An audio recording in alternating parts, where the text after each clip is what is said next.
खरं तर आज आम्ही महात्माजी गांधी यांच्या पुतळ्यासमोर एक आंदोलन केलं आणि महात्माजीचा नारा होता का सत्यमेव जयते। आता सत्य का आहे हे पत्ते चालतं मोबाईल मधले। मोबाईल मध्ये जर असे पत्ते खेळलो आपण तर ते जुगार होत नाही, पण हेच पत्ते जर ऑफलाईन खेळलो तर जुगार होते। म्हणजे 1 लाख लोकांवर कारवाई वर्षभरात ऑफलाईन पत्ते जर खेळले तर कारवाई होतं आणि ऑनलाईन खेळलं तर कारवाई होत नाही। म्हणजे हे असं आहे का मंत्र्याच्या चालकाला 50,000 रुपये महिना, एसटी चालकाला 12,000। त्या अशा प्रकारची विषमता या आपण पाहतो का या देशामध्ये चालू आहे। ही पत्त्याच्या विरोधात आम्ही आंदोलन केलं। याच्यानंतर 15 दिवसानंतर प्रत्येक पोलीस स्टेशन समोर प्रहार जुगार खेळणार आहे। ऑफलाईन जुगार, ऑनलाईन जुगार अदानी अंबानी अशा मोठ्या व्यापाऱ्यांचे चालू आहे, तसा सामान्य माणसाचा जुगार चालू ठेवा। एक तर दोनही बंद केले पाहिजे। म्हणजे आता आपण हा जे पैसे आहे हे मोठ्या उद्योगपत्याकडे चालले, त्याच्यातून पुन्हा सरकारकडे येत आहे। गावातल्या माणसाला ऑफलाईन खेळण्याला बंदी आणि ऑनलाईन मात्र उद्योगपत्यांना खेळण्याची सुविधा जी निर्माण केली आहे। आता 15 दिवसांना प्रत्येक पोलीस स्टेशन समोर आम्ही जुगार खेळू।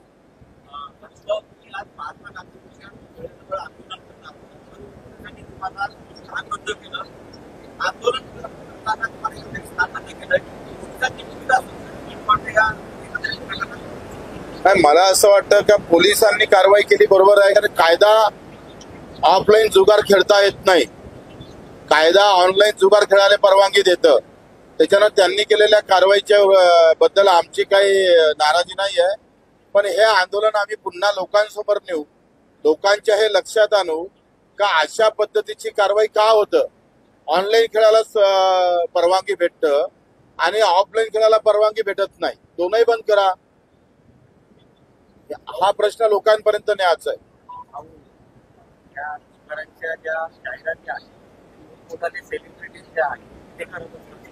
मला वाटतं त्यांच्या विरोधात मी आवाज उठवला होता।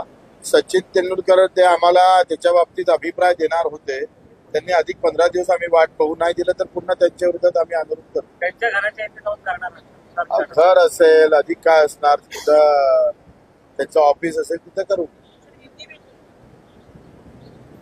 ऑनलाइन जुगार चल सकता है हिंदुस्तान के अंदर, देश के अंदर, लेकिन ऑफलाइन जुगार नहीं चलता। एका बादशाह तिरी जो होता है वो ऑनलाइन खेल सकते, ऑफलाइन नहीं खेल सकते। तो ये जो विषमता है, ये जो अन्याय हो रहा है, इसके खिलाफ हमने आंदोलन किया था। आज महात्मा गांधी जी के पुतले के सामने उनका नारा था सत्यमेव जयते।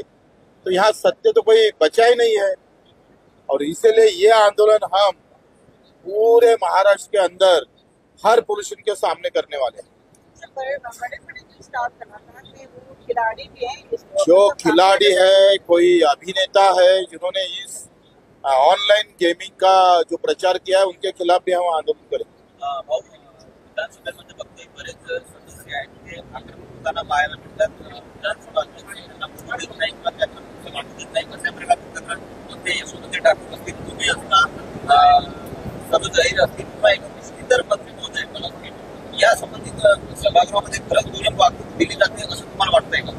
फार वर्षापासून असं चालू आहे का जे सिनियर सभासद आहे किंवा मोठ्या पक्षाचे नेते आहे ते कधी उभे राहून कधी बोलतात आणि किती काही वेळ बोलतात, पण जो नवीन सभासद आहे किंवा त्यांचं वर्चस्व पक्षामध्ये नाही अशा लोकांवर अन्याय होते, हे अर्ध सत्य आहे आणि मला वाटतं अध्यक्षांनी त्यावर लक्ष दिलं पाहिजे।